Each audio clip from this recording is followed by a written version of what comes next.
Chapter 10.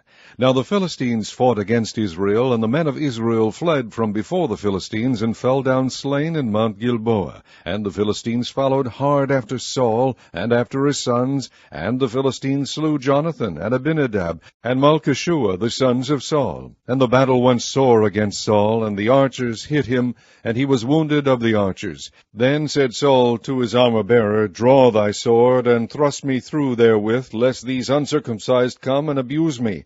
But his armor-bearer would not, for he was sore afraid. So Saul took a sword, and fell upon it. And when his armor-bearer saw that Saul was dead, he fell likewise on the sword, and died. So Saul died, and his 3 sons, and all his house died together.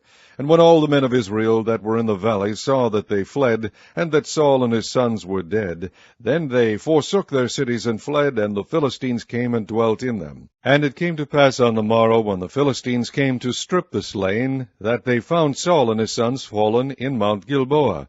And when they had stripped him, they took his head and his armor, and sent it into the land of the Philistines round about, to carry tidings unto their idols and to the people. And they put his armor in the house of their gods, and fastened his head in the temple of Dagon.